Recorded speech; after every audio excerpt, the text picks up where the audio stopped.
Welcome to Last First Date Radio, featuring interviews with experts in dating, relating, and mating in midlife. And now, here's your host, Sandy Weiner.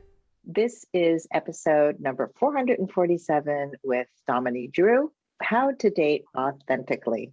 Hi, everybody. I'm Sandy Weiner, and welcome back to Last First Date Radio, where we believe a woman of value naturally attracts the respect she deserves in life and love. And if you're looking to build up your confidence and show up more authentically in your life, I wrote a book just for you. It's called Becoming a Woman of Value, How to Thrive in Life and Love. And it's filled with 30 tips and exercises to help you step more fully into your value. It's available now on Amazon for Kindle or paperback. And this week's tip from the book is forgive yourself and others. We tend to hold on to stuff, and man, it holds us back. It's like drinking poison and hoping the other person dies, that quote. And I really believe that forgiveness is for us. And if we don't forgive, we don't move on. So my challenge to you today is to, if you're holding on to anger at somebody, either talk it out and create a better relationship, or let it go, forgive, and move on. And before I bring Dominey on, I would like to invite you, if you're not already a member of my Facebook group, join us at Your Last First Date. We are a fabulous group of women who are interested in positive growth. And so many groups for singles are focused on, actually, there's no focus. It's just a complete shit show. And so if you are interested in learning and growing and getting to be a better person on your journey to your last first date, join us there. And now for my guest, Dominey Drew. She is the premier in personal and relationship coaching. She has a direct, intuitive approach, and it's unlike anything else in the industry. She solves in mere minutes the issues that people have struggled with for decades. She has been featured in Forbes, Entrepreneur Magazine, and ThriveGlobal, and she loves nothing more than facilitating, I got that one, powerful transformation for her clients. Welcome to the show, Dominey. Thank you so much for having me. I'm honored to be here. I love that you help people who are struggling. It's such an incredible feeling when somebody comes to you and says, I've been in therapy for 20 years. I have no idea why I'm still stuck. And boom, you get right to it, right? My favorite thing in the whole world. It really is. Yep, same. So let's start with your definition of authenticity, because I know people define it different ways. Yeah, that's a great question. So the authenticity is really just about facing, acknowledging, and living from who you really are. It's about recognizing the distinction between who you think you are, who other people think you are, and who you really are. And often we don't even give that any thought. And also often we tend to, even when we do give it thought, we will tend to we'll mix those things up. We think that we are who we think we are. And because we carry around that idea of who we think we are, we actually miss the reality of what's underneath the surface. And that may sound like a subtle distinction, or it may not seem like it makes that big of a deal, but really you feel like you're just not quite yourself every moment of just about every single day.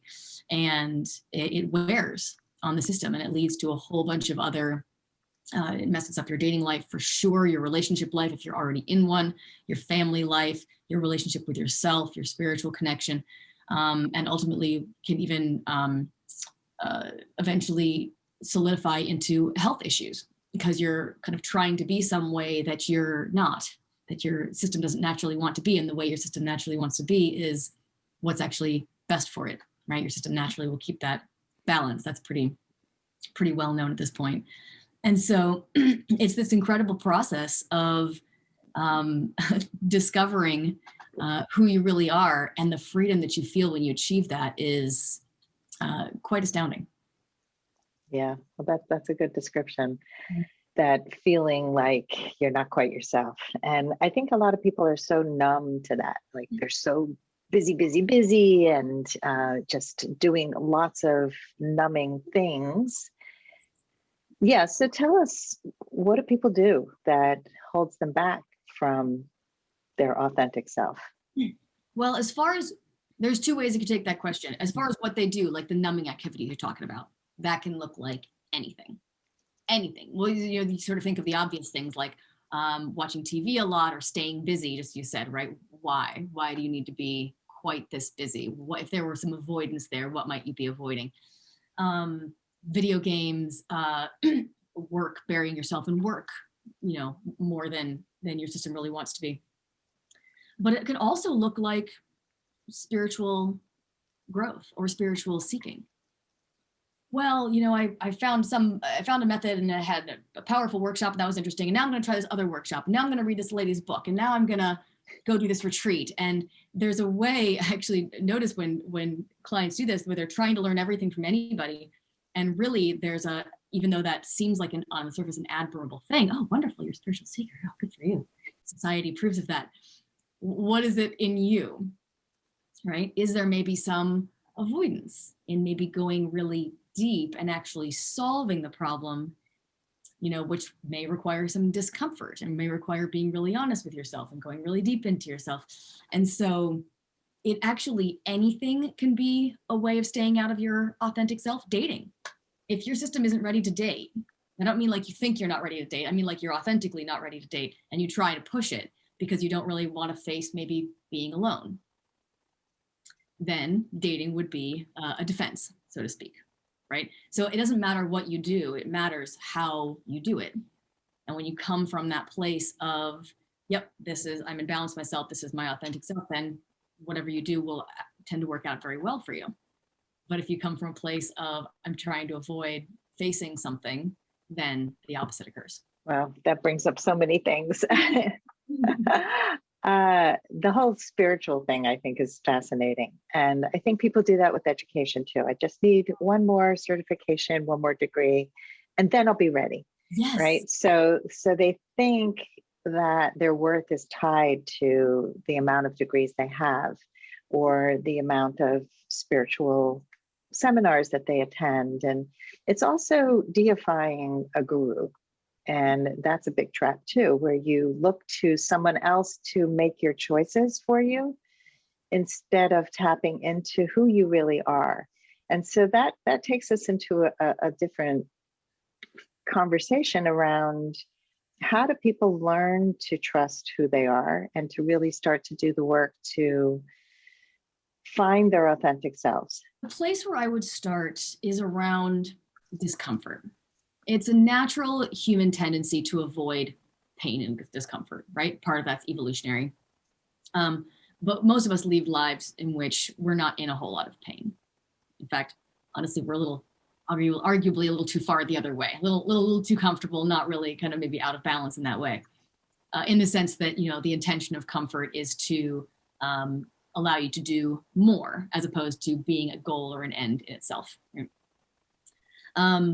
But, even if not, discomfort is your system telling you it's a little red flag, and it could be a little small red flag, or it could be a massive red flag, and it could go anywhere from, I think I'll just not talk about that particular topic, to I've ignored things so long that now my body's incredibly sick, or I'm super depressed or anxious, or, very much down on the other side of the spectrum. Now, naturally, we will tend to avoid this discomfort, but in doing so, we lose the data point, a really essential data point, because our body is speaking to us. That's one thing that happens. The other thing that happens is we miss out on a really crucial part of life. Like if I were to ask you, what percentage of life would you like to live? How would you answer? 150. I'll live all of it, right? And Yeah. yet, when you avoid the parts that you don't really like so much, you're narrowing that percentage. Mm. So we all theoretically in our heads, while we're sitting here not in pain, think, I want to live 100% of life. I want the full gamut. I want all of it, And yet when we refuse to feel a certain realm of life, we miss out on it. So, and the way the human system works is the extent to which you are unwilling to feel the uncomfortable parts of life, to that exact extent, you are unable to feel the elated, ecstatic, full aspect of life. And so you literally narrow, right? You can't pick and choose. You either narrow, you're either willing to feel it all or you're not willing to feel it all. And if you're not willing to feel it all, then it narrows your emotional range quite significantly. And then we find ourselves in these kinds of places where life is kind of fine, it's not really inspired, or I'm in this relationship and it's like, it's okay, I guess, or, and in this sort of like half-lived life. And so what you can do to start is notice the places that you're uncomfortable going. And what I mean by that is, let's say you've had a negative relationship in the past and you just you don't want to think about it. And you might even put like a faux spiritual slant on that, like, oh, I don't like to think negatively. We get a little spiritual BS there, right?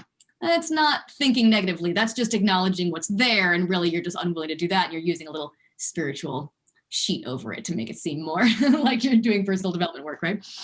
And that tends to happen when people who are on that path, right? Who are on the personal growth path, because your defense will sort of evolve with you, and the language that they use kind of changes a little bit.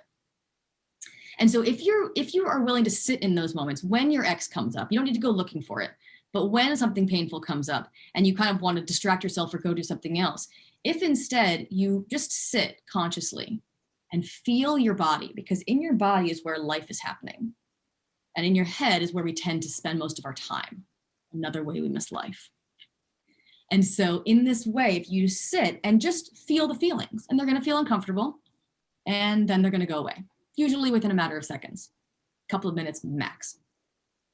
And that's actually not that hard to do. It's just a feeling. Discomfort's just a feeling. It can't actually hurt you, but it's triggering all these things in your mind, like, oh my God, don't feel that. Don't let it, push it away, quick, run away, all these panic. And if you sit with the panic, just let it, then it will just move through you. And then that piece that you felt there processes through the system and is literally gone. That piece is healed. That is the actual healing process in a nutshell. And so that's what it's trying to do, is to process through your system. When it avoids, that's when you hold on to it and it has to come back later. I think that we're uncomfortable with discomfort and we try to avoid pain at all costs. And that goes back to the numbing and the drinking and the shopping and all the unconscious ways that we show up.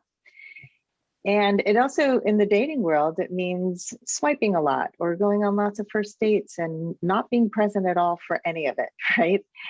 And so being in your body, and this is such an essential thing, because most of us live in our heads and have been trained to value our brains more than our bodies, and to disassociate from our bodies.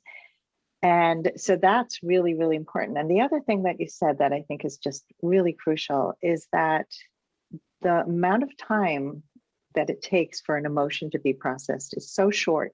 So short. But the avoiding lasts for decades, can last a lifetime, right? And people, it's this is such a great life hack. Exactly. Do it, right? I had a client the other day who has been working through a lot of saboteurs. And so what we're talking about when we're uncomfortable and we have these voices and they tell us to stay small, we can call that saboteur, gremlin, whatever you want to call it. And it's like those old voices that keep popping up. And she was making an important decision. And all those gremlins started to tell her, oh no, what will happen if this happens? And you won't be able to do that. And then this. And because of the work she's doing with me, she finally got it. And she went, oh, that's fear talking. And she said, I was walking from my house to the bus stop. It was 500 feet. It was gone. Yep.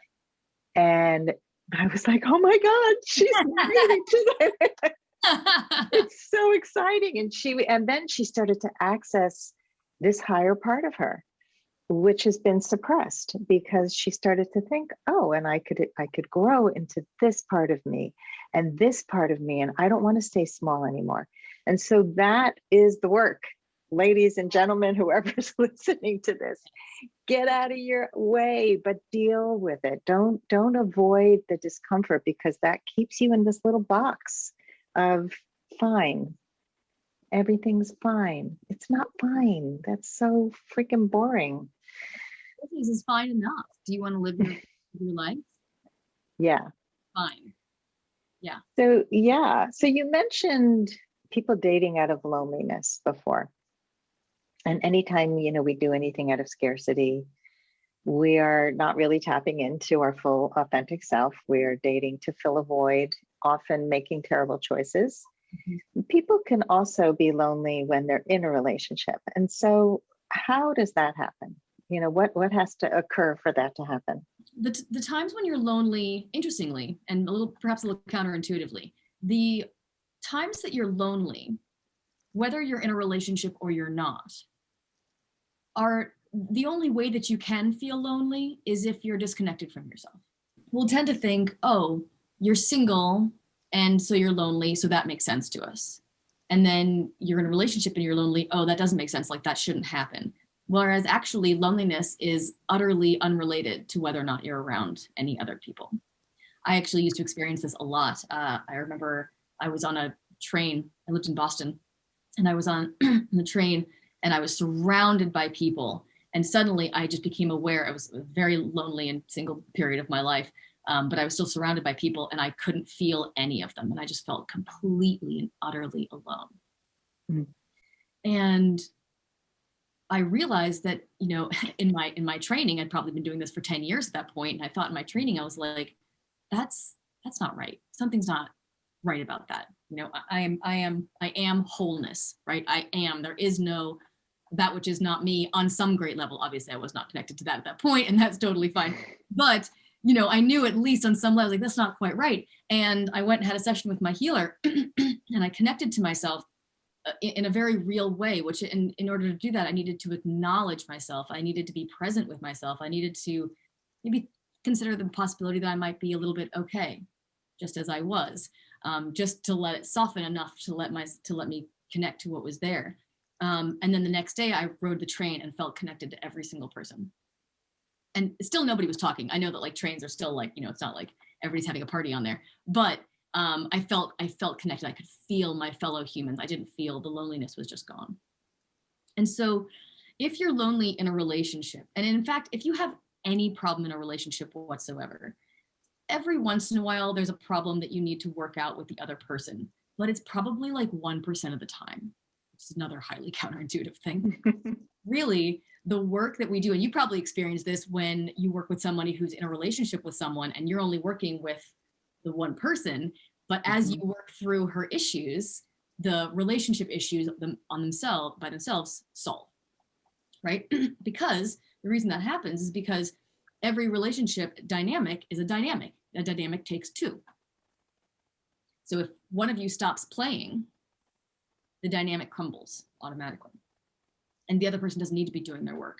And that's really important, because I think particularly as women, something that I see women doing a lot is trying to fix the other person, right? We're naturally nurturers, we're naturally loving, we're naturally, overall, obviously there's generalizations, but overall, we wanna help, we wanna make things better. Well, that distorts when we defend ourselves, that core quality of, oh, love you, I wanna help things get better, which is great, nothing wrong with that. But when we distort that, meaning when we use it out of fear, then it becomes, I want to fix you. There's something wrong with you.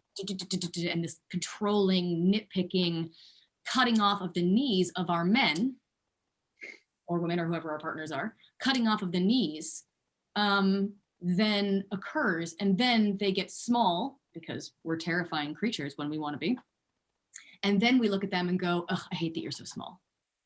Why aren't you more? I want a real partner. Why aren't you a real man? Stand up and just, meanwhile, we're cutting them off the knees. So in that way, and this is really important, and I teach this, you probably teach something very similar. I teach this almost like the very first thing when people begin to work with me, is the shift between It is the shift from where you are. I have a relationship problem. He keeps doing all of these things, whatever keeps happening in my life, to self-responsibility. Taking responsibility for what's going on in your life. And I mean everything, even the stuff that looks like it has nothing to do with you, shifts you from a place of victimhood to a place of empowerment. And what that does is make the problem from unfixable to fixable. So now there's something we can do, right? An example being, this is also probably something you come across a lot. Man, men just don't seem to want to commit, right? Or attractive, quality men aren't interested in me, or whatever the sort of, however we phrase our problem. That's an unfixable problem. Can't fix men. They can't fix women, right? But if you then shift it to, Sandy, I seem to continuously attract men who aren't interested in commitment. I wonder what that's about. Oh, now it's a fixable problem. And of course, as the work we do, you go under the surface, you look at what is under in the subconscious that's causing that, you solve that, you eliminate it, and quite quickly, all of a sudden, a different quality of man is beginning to be attracted to you, sometimes in a matter of weeks, usually actually in a matter of weeks. And so it's really important to take all that responsibility. And it's not that it's your fault. Don't slant it that way. It's that there is something in you that is evoking this dynamic, some way that you're contributing, and it must be seen that way in order to actually be able to solve the problem. I love this. It's such an important thing. And it's actually, when you're out there dating, look for somebody else who's taking responsibility. I think the biggest turnoff is somebody who has no idea what they contributed to the problems in the last relationships and says, I don't know, women do this and there's something wrong with women. That's also a big red flag. And so I think that a couple things about this. One is that we are not a victim anymore. And the other is that we can actually do something about it. And I know people really struggle with this. I was once in a singles group and somebody was being very victim-y, and I turned it around and talked about responsibility, and they really were like, it was abuse, that there's no responsibility except for the other person. I'm like, yeah, you attracted that person, you stayed, you did a whole bunch of things. There's a reason why you fell for that, right? About that. Nobody talks about that. It's like this faux pas. Every dynamic takes two people. So if you're in an abusive relationship, and of course there's infinitely it's not easy, right? Not easy at all, but neither is taking responsibility for your own shit. I mean, it's so deep and it's so personal, and it reminds you of your dad and life or death. So much. This is such intense things, and yet that one thing never changes. You're exactly right.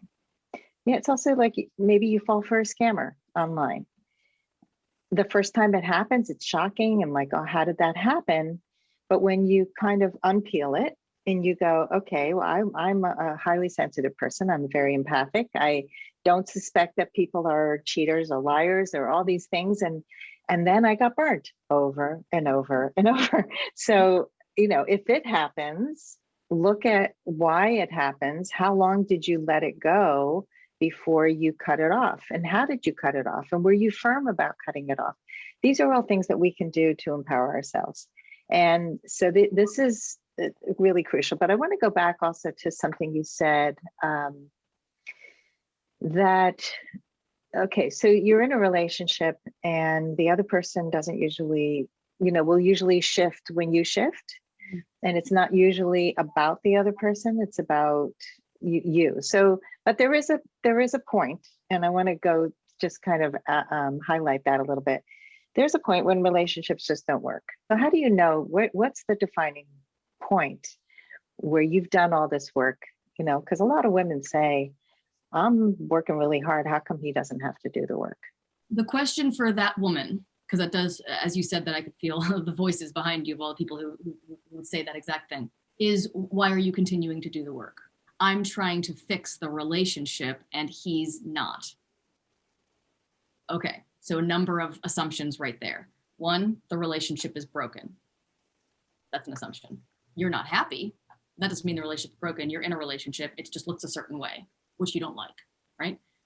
2, it's a thing that needs to be fixed. 3, you need to do it. 4, he won't do it.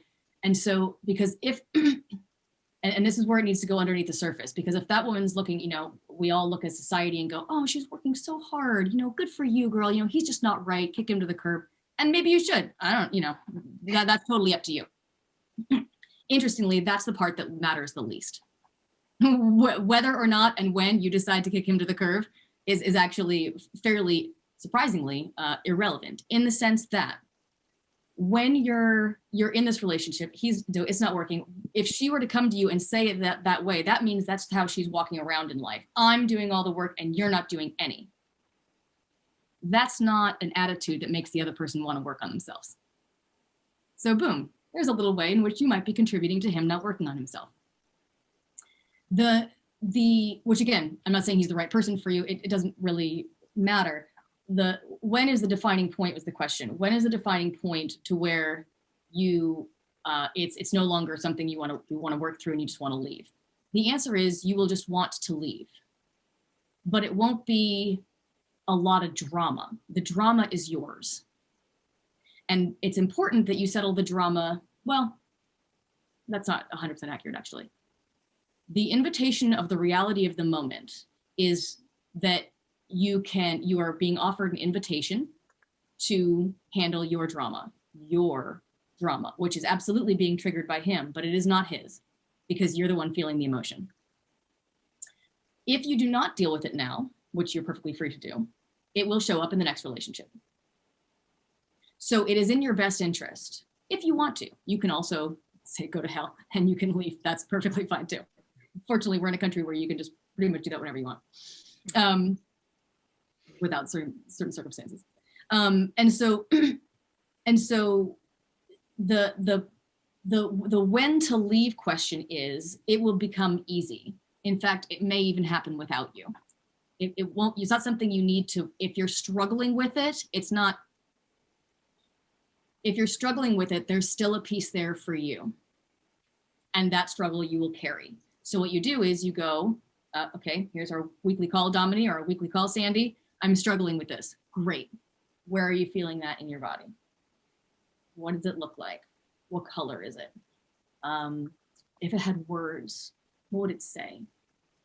Right? Because again, here's the discomfort. Your body is speaking to you, and it's saying something very important. You can ignore it. You have free will, and it will come up again in the future. Or you can be like, well, John's an idiot. I don't even know what's going on there. But boy, I really get angry every time he, offers to make me dinner. I just hate it when he does that. Cool. That's a piece for you. And we dive down and we look at what that means in your system. And it turns out there's a little part of you that got stuck when you were 3, and it feels like not independent, and it makes you want to resist every time somebody, tries to take care of you. And so that is your piece.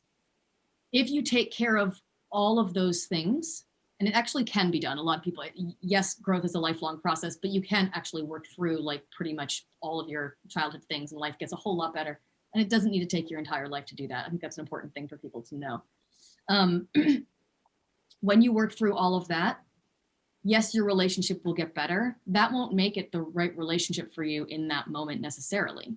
But at that point, there will be no drama. And you'll go, I think I'd like something else.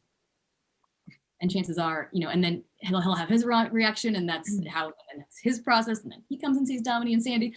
And so this growth process. But meanwhile, you're at a place of peace, and you just make the choice as if you're like, do I want an apple right now or an orange right now? Because the charge is coming from a young place. It's not actually reacting to the moment, because you can do whatever you want in the reality of the moment. If you feel you can't, there's your red flag. Yeah, that's a good point. I left my marriage in that place of, I'm just done. Yeah.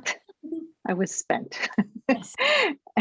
and I remember watching Dr. Phil many, many years ago, and he said, if you still have a lot of anger, you're not ready to leave yet. It's like, it's in that place of neutrality that we don't love, we don't hate, we're just ready to move on. And that was really what I said to my husband. I worked really hard to try to make this relationship work, and I'm just done. It's not a relationship that works for me. And that was the moment that he realized I was serious, because I had threatened to leave many times because I was unhappy for a long time. But I had to get to that point where I was so confident that no matter what happened on the other side, it would be better for me to walk away. And a lot of people wait for that guarantee that something better is on the other side. It's like, well, I can't leave until I know like there's something better. But that's a whole other conversation. What were you going to say? Yeah, I was going to say that I would even challenge that a step further and say that relationship worked for you very well. Mm-hmm. That was the relationship that was possible for you to do, and it did work. Yeah. It just didn't. Yeah. So. Look. Yeah. No, and that's a good point. I think that I take ownership for the fact that I attracted in that relationship, because it was who I was and what I needed at the time. And I stayed for the same reasons. And, you're always making choices, and it's like, it's just this, you can turn it around and say, like, people who are addicted to negativity and being a victim, they're getting something out of it. Whatever it is, they're getting something out of it. Doesn't work for me. I don't want to be around that energy, but it works for a lot of people. And then, as you evolve as a person, you realize that's just draining me. I don't want to be around that energy. I need to, look for people to be in my life who are going to add value to my life. Yeah. And as you grow, and hopefully each relationship helps you to grow and be more authentically you start attracting in the right partners for yourself at that moment. Yeah, and it happens without your effort. It will happen naturally. Right. Naturally find yourself. I think I was one of those people that was very much negative. I was negative a lot, and negative pleasure is a thing. It does. It feels good. It's seductive. Drama is negative pleasure. Gossip is negative pleasure. Ways in which we try to fix people, in a distorted way, negative pleasure. And it is pleasure. It felt good. My jokes were really cutting. I had that sort of coy, come get me attitude, and I'm sort of naturally very flirtatious. That's kind of how I interact. The distortion of which, because I was defensive, was this like coy, push pull. I wouldn't date me then. Like me now wouldn't date me then. This sounds terrible. And then you're exactly right. As I went in, because I was insecure, it was coming out through insecurity. And as I healed that insecurity, which is now completely gone. I mean, I have transformed about 180 degrees from starting this work. I don't even look anything like I used to. I mean, it's just completely, I had weight on my body. I was deeply, deeply insecure, self-loathing, self-hatred. I was really uncomfortable in my body. Like nothing I wore felt good because it wasn't the clothes, right? It was my relationship with my body, which was not great. And then as I did this work, I began the process of really falling in love with myself. And I began to take myself more seriously. I began to, by taking myself more seriously, I mean, when that discomfort came up, when that voice came up that went, oh my God, I'm panicked, I would stop and listen to it. Oh, okay. What's going on? Tell me. And it would have a voice, which is what it needed. That's why it's presenting itself in the moment, right? And I lost all this weight and I got all this more energy. I began to be successful in my business. I'd never made money before. I started hitting all these like crazy financial goals. And I began to radiate from within, and people started responding to me differently. People started finding me attractive. People had never really found me attractive before. And again, the only person I worked on was me, but all of a sudden I had this entirely different life. And so it's really important, I think, to know, and I'm sure they get this from you on the regular, the level of transformation that's possible.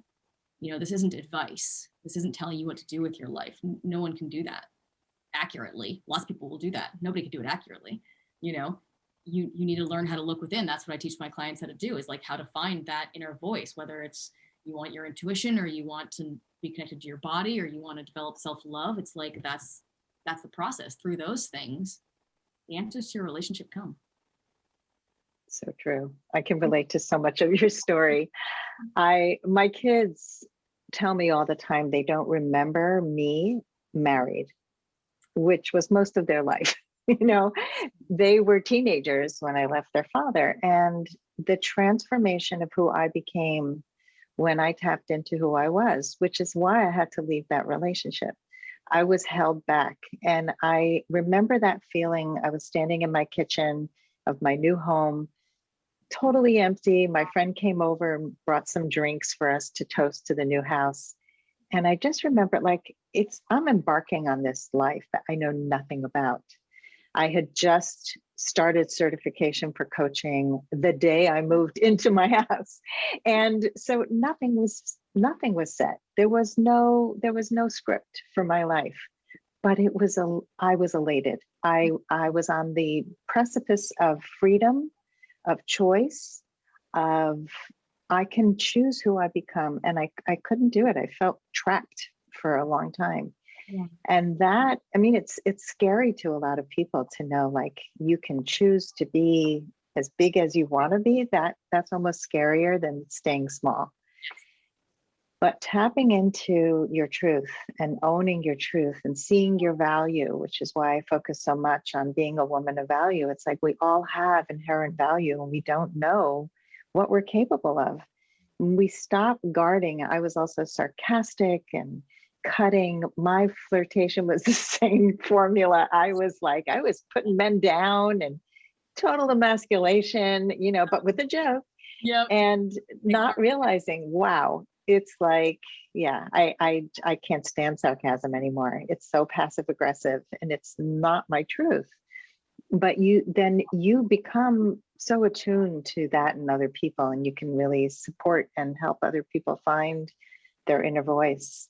That was one of my taglines, was going from obligation to choice and tuning into your inner voice, or something. That was my first coaching practice was called Chrysalis, because it was about coming out of the cocoon and into the butterfly. It was all about that transformation that's possible. So I love it. I think, we don't, a lot of people who are in this industry are focused on the externals and flirtation, and you should wear tight clothes. And I've had women come to me, and having gone to other dating professionals who have said, you have to grow your hair and you have to wear, clothes that show your cleavage, and that's why you're single. And I'm like, oh God. And the people who go to matchmakers who never deal with the inner stuff and then just send them out on dates with people. Doesn't matter how successful or good looking or how many degrees they have. If you're still stuck in the same old patterns, it doesn't matter who you be. So this inner work is so crucial. It's so true. It's the way through. It's the answer that you're seeking. Everybody's looking for the answers out there. If you haven't found it yet, that's because it's not there. Stay in here. So, Dominey, this has been such a great conversation. What are your final words of advice for anyone who wants to go on their last first date? Take yourself out on a date. Let that be your last first date to start. Because you may not know that you're going on your last first date with your partner when you meet them. You might run into them in a bar and have a conversation, and that's your last first date. It may not be on a dating app. In fact, it likely won't be. And so instead, nurture this relationship with yourself. Not instead, in addition. But honestly, if you're going to one way or the other, go instead. It's not, people say, oh, you need to get out there a certain amount and things like that. You don't. You will stumble. You will fall across the right person if that's what needs to happen. Getting out there is great. Certainly helps. That's wonderful. But if it's causing you to feel like you're slamming your head against a wall, then it's doing more harm than good. Instead, look inward, romance yourself, fill the bathtub with bubbles and essential oils, and treat yourself like a queen every moment of the day. And if it helps, you can keep a calendar, right, of days of how much time a day. Maybe you just set a goal for yourself, an hour a day. I'm going to treat myself like an absolute queen. And you're going to and then each calendar you mark it, and then you make it 2 hours a day. I mean, you do it, okay, well, while I'm at work or every night when I get home. It's about being honest with yourself, and through that develops this incredible realness, this incredible comfort with yourself. And that's what authenticity really is. And from that place, the self-love just radiates, and the people that you want are lining up out the door before you even realize. So go on your last first date with yourself, because that is the last first date that you're ever going to go on. Good advice. So Dominique, do you have a free gift for our audience or a way for them to get in touch with you? Absolutely. You're welcome to go to my website, which is domineydrew.com. And I would be very happy to offer a free call for anybody who wants to reach out to me and just reference this podcast episode, and we can get on a call. And what we'll do is essentially it really gives us some space for you to tell me a little bit about what it is that you're going through, what you're struggling with. And right there on that call, we'll get you some clarity on where you are now and what you need to do differently and shift to achieve what it is that you want. So we'll block an hour out for it, and we'll get you some clarity right there on the call. So just, you can reach out on the website and just reference this podcast. And if it works for you, I can just go ahead and include a link below the podcast itself, and you can schedule it right there. Sure. So we'll put that in the show notes. Thank you so much for coming on today. This has been such an enriching conversation. I love hearing about your transformation and this incredible work that you do to help people tap into their inner worth, their incredible, the person that they truly authentically are, because it changes everything in our lives. So thank you, Dominey. Thank you so much. I appreciate you having me on the show.